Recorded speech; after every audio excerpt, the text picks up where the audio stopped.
హైదరాబాద్ మహానగరం అభివృద్ధిలో ఆదాయంలో ముందంజలో ఉన్న సిటీ. అంతర్జాతీయ ఖ్యాతి కూడా ఉంది. ఇంత పరపతి ఉన్న రాజధానికి ఓ పెద్ద సమస్య వచ్చి పడింది. ఇప్పటికే వలసల కారణంగా జనాభా కూడా 1 కోటి దాటింది. అదే సమయంలో వాహనాల సంఖ్య ఊహించని రీతిలో పెరుగుతోంది. కొద్ది దూరం ప్రయాణమే అయినా నగరవాసులు ట్రాఫిక్లో చిక్కుకుపోవాల్సి వస్తుంది. పలు ప్రాంతాల్లో ఈ సమస్య తీవ్ర అసహనానికి గురిచేస్తోంది.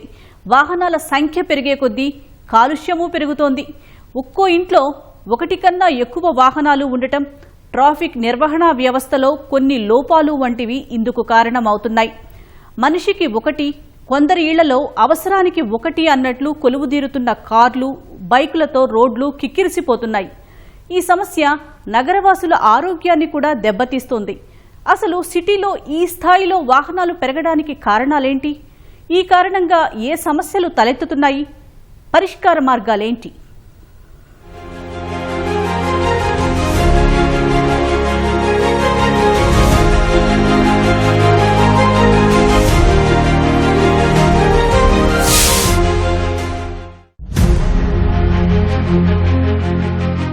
మొత్తంగా 86 లక్షలు. ప్రధాన మార్గాల్లో కిలోమీటర్కు 9,000. 2027-28 నాటికి 1 కోటికి పెరుగుతుందని అంచనా. హైదరాబాద్ నగరంలోని వాహనాల గురించే ఈ లెక్కలన్నీ. మిగతా వారికి ఈ గణాంకాలు అతిశయోక్తిగా అనిపిస్తాయేమో. హైదరాబాద్ లో ఉంటూ రోజూ ట్రాఫిక్ బాధలు పడుతున్న వారికి మాత్రం ఇదేమీ అతిగా అనిపించదు. సిటీలోని ముఖ్యమైన దారుల్లో ఏ ట్రాఫిక్ సిగ్నల్ అయినా చూడండి, ఒక్కసారి రెడ్ సిగ్నల్ పడిందంటే కనీసం 1 కిలోమీటర్ మేర వాహనాలు నిలిచిపోతాయి. మళ్లీ గ్రీన్ సిగ్నల్ పడిన తర్వాత ఈ వాహనాల్లో సగం మాత్రమే ముందుకు కదులుతాయి. మళ్లీ సగం వెనుక ఉండిపోవాల్సిందే. ఇలా ఒక్క సిగ్నల్ దాటడానికే కనీసం 5 నుంచి 15 నిమిషాల సమయం పడుతోంది. దారి పొడవునా ఎన్ని సిగ్నల్స్ ఉంటే అన్ని చోట్ల ఇదే పరిస్థితి. గమ్యస్థానం చేరుకోవాలంటే ఈ ట్రాఫిక్ పద్మ వ్యూహాన్ని ఓపిగ్గా ఛేదిస్తూ రావాల్సిందే. ఇందుకు కారణం అనూహ్య స్థాయిలో పెరిగిన వాహనాల సంఖ్య. హైదరాబాద్ వ్యాప్తంగా మొత్తం 900 కిలోమీటర్ల మెయిన్ రోడ్డు నెట్వర్క్ ఉందని గణాంకాలు చెబుతున్నాయి. ఈ రోడ్లపైన 86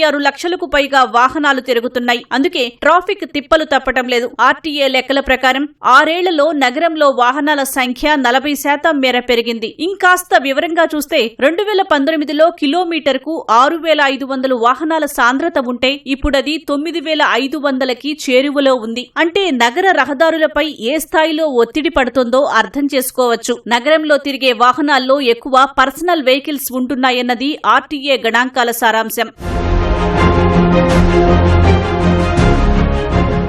సగటున సిటీలో రోజుకు 1,500 నుంచి 2,000 వరకు కొత్త వాహనాల రిజిస్ట్రేషన్ అవుతున్నట్లు ఓ అంచనా. ఇంతే వేగంగా రిజిస్ట్రేషన్లు కొనసాగితే 2027-28 నాటికి వాహనాల సంఖ్య 1 కోటి దాటే అవకాశం ఉంది. అంటే రాను రాను సిటీలో ట్రాఫిక్ సమస్య పెరగటమే తప్ప తగ్గటం అనేది ఉండదన్నమాట. ఓసారి రాష్ట్ర వ్యాప్తంగా ఉన్న వాహనాల సంఖ్య పరిశీలిస్తే సిటీలో పరిస్థితి ఎలా ఉందో అర్థమవుతోంది. అధికారిక లెక్కల ప్రకారం గతేడాది డిసెంబర్ నాటికి రాష్ట్రంలో వాహనాల సంఖ్య 1,81,00,000 దాటింది. ఐటీ సంస్థలతో పాటు పరిశ్రమలు ఎక్కువగా ఉన్న జిల్లాల్లో వెహికల్స్ ఎక్కువగా ఉంటున్నాయి. కొన్ని రిపోర్టుల ఆధారంగా చూస్తే రాష్ట్రంలో మొత్తం 26,000 కిలోమీటర్ల రోడ్ నెట్వర్క్ లో ఈ 1,80,00,000 వాహనాలు తిరుగుతున్నాయి. మరోలా చెప్పాలంటే కిలోమీటర్కు దాదాపు 653 వాహనాలు ఉంటున్నాయి. 2021 నుంచి చూస్తే రాష్ట్ర వ్యాప్తంగా వాహనాల సంఖ్య 24% మేర పెరిగింది.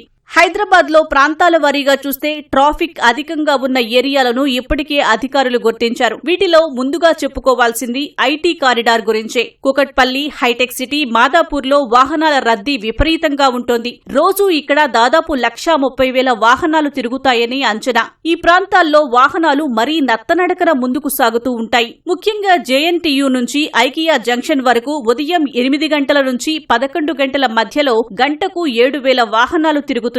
మాదాపూర్, హైటెక్ సిటీ మార్గంలోనూ ట్రాఫిక్ రద్దీ దారుణంగా ఉంటుంది. ఐటీ కంపెనీల హైబ్రిడ్ వర్క్ మోడల్ కారణంగా మిగతా రోజుల కన్నా మంగళవారం, బుధవారాల్లో రద్దీ 20% అదనంగా ఉంటున్నట్లు అంచనా. వీటితో పాటు చార్మినార్, మదీనా మార్కెట్, చాదర్ఘాట్ వద్ద దారులు మరీ ఇరుగ్గా ఉండటం వల్ల రద్దీ అధికంగా ఉంటుంది. మాసప్ ట్యాంక్, మెహదీపట్నం, బంజారాహిల్స్ రోడ్ నెంబర్ 10, 12తో పాటు బేగంపేట వద్ద కూడా ఇదే పరిస్థితి.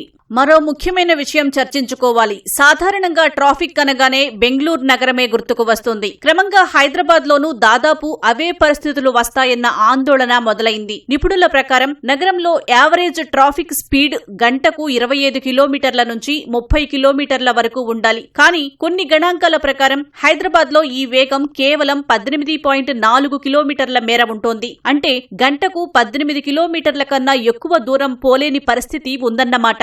ముంబై, ఢిల్లీలో ఇది సగటున 20 కిలోమీటర్ల నుంచి 25 కిలోమీటర్ల వరకు ఉంటుంది. బెంగళూరులో ఇది మరీ దారుణంగా 16 కిలోమీటర్లకే పరిమితమవుతోంది. అంటే బెంగళూరు తర్వాత హైదరాబాద్ లోనే సమస్య తీవ్రంగా ఉందని స్పష్టమవుతోంది. 2021-24 మధ్యకాలంలో సిటీలోకి కొత్తగా 18 లక్షల వాహనాలు వచ్చి చేరాయి. అప్పటి నుంచి ఈ సంఖ్య పెరుగుతూ వస్తోంది. రద్దీకి ఇదే ప్రధాన కారణం. రాష్ట్రంలో అయితే సుమారు 1,80,00,000 వరకు వాహనాలు ఉన్నాయి. సో దాంట్లో ఎక్కువ 2 వీలర్స్ 1,30,00,000 పైనే 2 వీలర్స్ ఉంటాయి. మనకి 2 వీలర్సే మనకి ఇప్పుడు ఎక్కువ కంట్రీ వైడ్ కానీ స్టేట్ వైడ్ కానీ మనకు హైదరాబాద్ లిమిట్స్లో చూసినా కానీ 2 వీలర్స్ వల్లనే మనకు రోడ్ యాక్సిడెంట్స్ ఎక్కువ అవుతున్నాయి.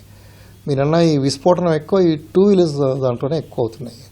కాకపోతే మనం ఈ వాహనాల వల్ల ఎక్కువ వాహనాల వల్ల లిమిటెడ్ ఏరియాలో తిరగడం వల్ల ఈ పొల్యూషన్ ఇష్యూస్ ఉన్నాయి. కాబట్టి గవర్నమెంట్ ఎలక్ట్రిక్ వెహికల్స్నే మనం ప్రోత్సహిస్తున్నాము. ఈ పబ్లిక్ ట్రాన్స్పోర్ట్ ఎక్కువ పెంచితే మనకు డెఫినెట్గా ఈ ప్రైవేట్ ట్రాన్స్పోర్ట్ తగ్గుతుంది. ఈ 2 వీలర్స్ కానీ కార్లు కానీ వాడడం దానివల్ల మనకు డెఫినెట్గా ట్రాఫిక్ ఫ్లో బాగుంటుంది. ఇక్కడ సమస్య ఏంటంటే రోడ్ల విస్తీర్ణం ఎన్నో ఏళ్లుగా అదే విధంగా ఉంటోంది. కానీ వాహనాల సంఖ్య పెరుగుతూ పోతోంది. దాదాపు 5 ఏళ్లుగా ఇదే పరిస్థితి. వీటిలో కార్లు ఎక్కువ స్థలాన్ని ఆక్రమిస్తున్నాయి. 2017లో నగరంలోని కార్ల సంఖ్య 9.2 లక్షలుగా ఉంటే 2025 నాటికి ఇది 16 లక్షలకు పైగా పెరిగినట్లు కొన్ని గణాంకాలు చెబుతున్నాయి. ఆర్టీఏ అధికారుల మాటల్లో చెప్పాలంటే రోజు సగటున 35% మేర రోడ్ల విస్తీర్ణాన్ని బైక్లు, కార్లు ఆక్రమించేస్తున్నాయి. రద్దీ వేళల్లో ఇది 45% మేర ఉంటోంది. ప్రస్తుతం హైదరాబాద్ లో పార్కింగ్ సమస్య ఏ స్థాయిలో ఉందో తెలియంది కాదు. ఇప్పుడున్న కార్ల సంఖ్య ఆధారంగా చూస్తే వీటన్నింటినీ పార్కింగ్ చెయ్యాలంటే సిటీలో కనీసం 200 ఎకరాల స్థలం అదనంగా అవసరం అవుతుందని అంచనా. అంత స్థలాన్ని ఎలా కేటాయించాలన్నదే అసలు ప్రశ్న.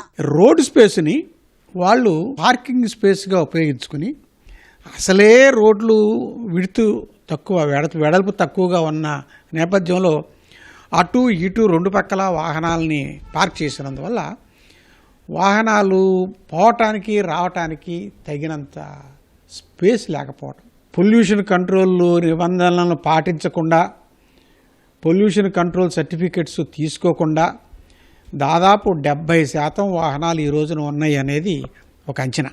No parking place, no registration.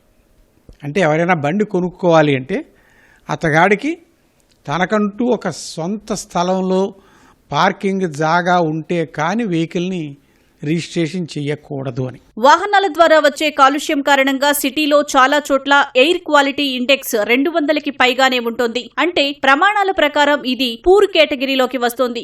గత ఏడాది డిసెంబర్లో కొన్ని ప్రాంతాలు AQI 300 దాటిన సందర్భాలు ఉన్నాయి. హైదరాబాద్ కూడా మరో ఢిల్లీలా మారుతోందా అన్న చర్చలు అప్పుడు గట్టిగానే జరిగాయి. ఆందోళనకరమైన విషయం ఏమిటంటే ఈ కాలుష్యం కారణంగా ఏటా సిటీలో 2.5 లక్షలకు పైగా ఆస్తమా కేసులు నమోదవుతున్నాయన్నది కొన్ని రిపోర్టులు వెల్లడించిన విషయం. అంతేకాదు చిన్నారులను ఇదే సమస్య వేధిస్తోంది. వాతావరణంలోకి ఎక్కువ మొత్తంలో నైట్రోజన్ డయాక్సైడ్ విడుదల కావటం ఇందుకు కారణం. ఈ ట్రాఫిక్ కారణంగా ఇంధనం కూడా ఎక్కువ మొత్తంలో ఖర్చవుతోంది. తెలంగాణ కాలుష్య నియంత్రణ మండలి విద్యుత్ వాహనాల వైపు మళ్లేలా అవగాహన కల్పిస్తోంది. కొంతవరకు ఇది ప్రభావం చూపిస్తోంది. కొంతమంది ఎలక్ట్రిక్ వెహికల్స్ కొనేందుకు ఆసక్తి చూపిస్తున్నారు. అయినా ఇంకా మార్పు రావాల్సింది ఎంతో ఉందన్నది ఈ లెక్కలను బట్టి అర్థమవుతోంది.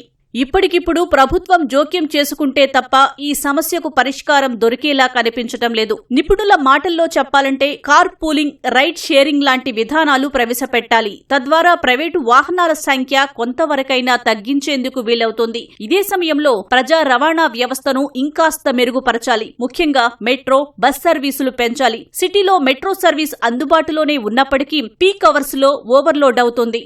అందుకే మెట్రో రైళ్ల సంఖ్యను పెంచాలన్న డిమాండ్ ఎప్పటి నుంచో వినిపిస్తుంది. మల్టిపుల్ వెహికల్ రిజిస్ట్రేషన్లపై ఆంక్షలు, పార్కింగ్ వ్యవస్థను మెరుగుపరచడం లాంటివి ప్రభుత్వం తీసుకోవలసిన చర్యల్లో అతి ముఖ్యమైనవి.